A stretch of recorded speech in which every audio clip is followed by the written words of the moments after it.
can't do anything in a forest till you understand its species, the meaning it's there, where it grows, why it grows, how it seeds, how it reproduces, and why is it protecting an understory of fabulous understory herbs I can use to make medicine and have a business.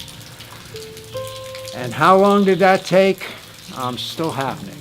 So that's a process that's evolving, but I sure now am light years away from when I first entered this place as a 19, 20-year-old kid trying to go, what am I doing? What do I have to do? I have to understand the forest. I have to understand lots of things. How to rebuild buildings.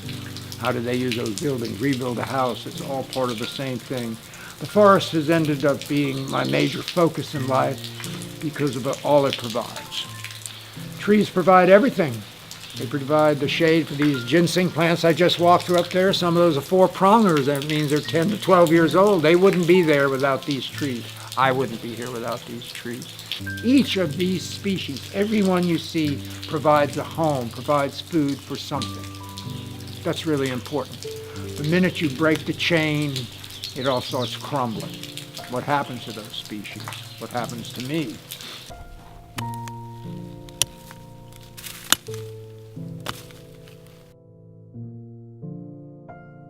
I'm always between steward and student, and then what do I do with the information? Do I find new herbs and make medicines? But what I found now, I make medicines with students. I garden students. So the forest is perfect for that, because you bring students into a forest, their eyes are wide open, they look at this cave, you have their rapt attention. So I've been given a great classroom to make changes in the world I want to. The first work was always about the plants and buildings at the time, because I had to create a home. And to create a home, I was given a farm with 85 acres. That was the original acres I bought. Had all its mineral rights, which is really big in Appalachia, because you're standing on seams of gas, seams of coal, seams of limestone, which is why Appalachia's always been taken advantage of. So it started with learning the plants, and that was a slow process. And then I had to make a home for myself. I lived in a teepee for the first year or two that I was rebuilding the house and rebuilding the barns. And lucky while I was doing that, because that's part of stewardship also, is redoing something that's worked for 100 years. This is a 150-year-old farm. So I was also inheriting a heritage of that. And even though my house is 150 years old and I think I've done everything, well, it's always degrading at the same time. And now I'm seeing a lot of degradation in the forest ecology also. And we talked about the emerald ash borer, we talked about sassafras and pioneer species like locust going backwards now. And so my view is totally different of what it was, and it's not always excitement. It's now trepidation. What am I going to do with all these dying trees as they fall over the trails? What's the place going to look like? And do I have to run a chainsaw till I'm 100 years old to keep this place clear? So I'm in change right now, even though seeing the path I took was a good path. But having the opportunity to talk the truth I see about the green earth to people, and that's the best I can do right now, is to teach young kids or younger students, hey, all this is sacred.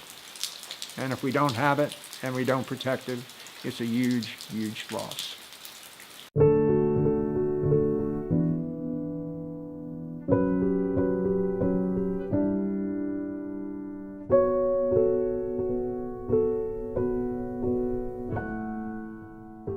I'm lucky enough not to just always grow plants. And if you look around me, I was given plants. I was given a forest. I was given fields to work with. So a lot of those plants were there, and most of the plants I use are wild plants.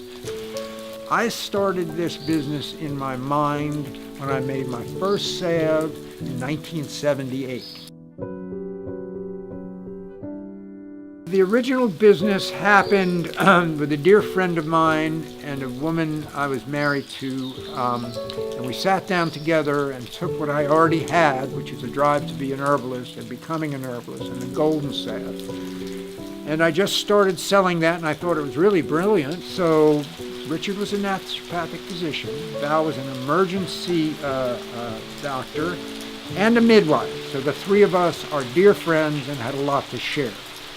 And I was visiting Richard in Hawaii one year, and Val and I and Richard were talking, well, maybe we better make a company. And I had the idea of making a home herbal health chest. So there was a book, 15 tinctures, there was a salve and rescue women, a really good idea. And we sat down at his place in Puako, Hawaii, right off the ocean, started talking about it. The minute we put pen to paper, Hawaii is volcanic, there was an earthquake. That moment, we're sitting around a table, rocking. Looked out, waves aren't coming for us. That's when the business started happening, and that's the earthquake kind of signified that. And then people's lives went on. This place became the home of that because of the herbs I have, and I could turn a corn crib into an apothecary. So Richard stayed in Hawaii, and after a while it was obvious that here I am. Val and I separated, so that was a change. And then here I am doing all of that now. But now I have the advantage of my daughter moving to the farm, and she's perfect for this and really helps me out. So now I have someone to bounce things off and someone also to send out into the world as a green emissary who's not me, but is her, and is totally green and taking over the business and learning to be an herbologist and teaching yoga. And so it's changed again, and it's at a really great place. So with a community of like-minded people, almost anything's possible. Split that in half. Yeah, basically. That I can do with my fingers. Yeah. I can just do. I began working with the land, I would say as a child, because so much of this work is based on your relationship to the land and your relationship to the plants. And I began building that foundation as a child. My playground was the woods, but also then through coming out here 2 days a week, growing up and spending time in the woods with Paul and learning about plants, I began that work. Throughout high school and college, I continued to dive deeper with him, coming out here and interning. And then after I graduated from the University of Colorado Boulder, I moved on to the farm and really began my work with the land in a bigger way. I would like to be growing all of the herbs that we are using in our products to sustain us economically.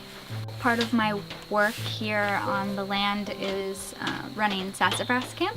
It's a nature and arts camp that focuses on environmental education, so I'm taking children out into the woods, learning about these plants, learning about conservation and why it's important. My mom started the camp back in '93 and she ran it for 13 years and then stopped, and I brought it back when I moved onto the farm, and now this is my 5th year as director. I would like to expand that into teens and other groups of even adults, just exposing people to nature and educating them about plants and the earth.